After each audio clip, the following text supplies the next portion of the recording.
by polluting the oceans, not mitigating CO2 emissions, and destroying our biodiversity, we are killing our planet. Let us face it, there is no planet B.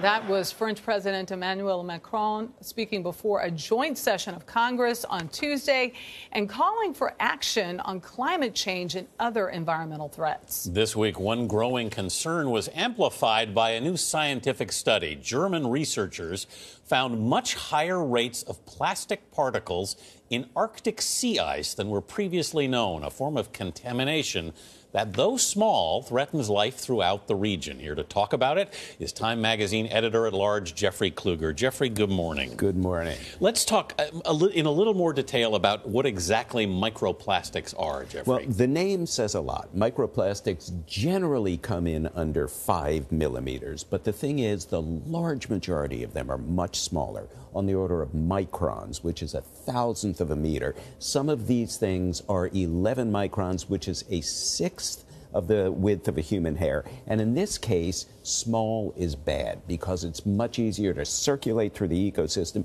to get into fish, and to work its way up through the food chain. A lot of beach bodies out there. I mean, people are swimming in the ocean. They are eating, consuming everything coming out of the ocean. What does this study really tell us? Well, it tells us, first of all, what we know that these plastics can do. They can disrupt genetic expression, which is huge. They can cause body-wide inflammation. And we're learning the numbers of the concentration of these things. In a core sample of ice, about the size of a wine bottle, they found 12,000 particles of microplastic.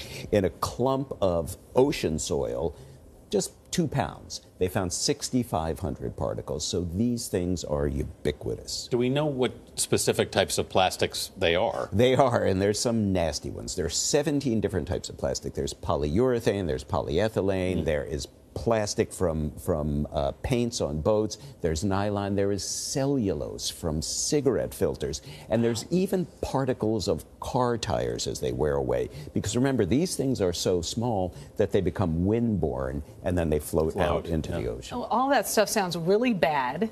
Yes, it is. But they still can't really tell us what it might do to us if we do ingest or consume it, if we are swimming around with it. Well, that's the problem. And there are 2 ways it gets into your system. It gets in on your skin. It gets in if you swallow water. And again, the biggest concern is seafood. Freshwater fish, funnily enough, absorb water through their skin. But marine fish, the kind we eat in supermarkets, drink this water. It is impossible to keep this out of the food chain. What the fish have eaten, you and I are going to eat. And they breathe the water. And they breathe the water. They exactly breathe it. right. Jeffrey, how surprised were they to find this? Well, they were not surprised to find that there are plastics in there, in the sea ice and in the water, because other studies have shown this.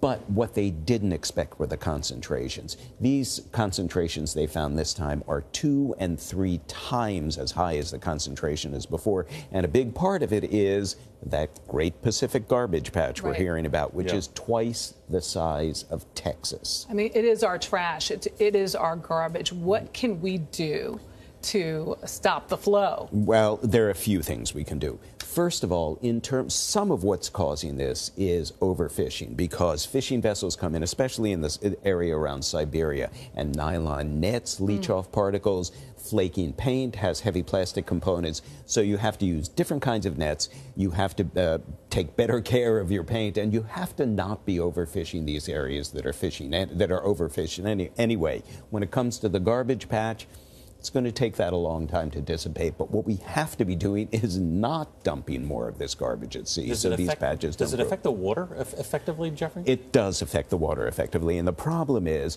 you get a swirling. So ocean currents are what bring warmth to the northern hemisphere, which is fine, but everything in that water swirls completely around us. Think about the ocean as a great body with a great pulsing heartbeat. The currents are the blood system.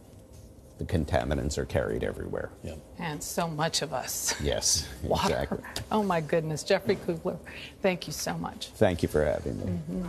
Well, for many of us, the only change of seasons we've experienced is on the calendar. Up next, why spring has yet to break free in many parts of the nation and who's being most affected. You're watching CBS This Morning, Saturday.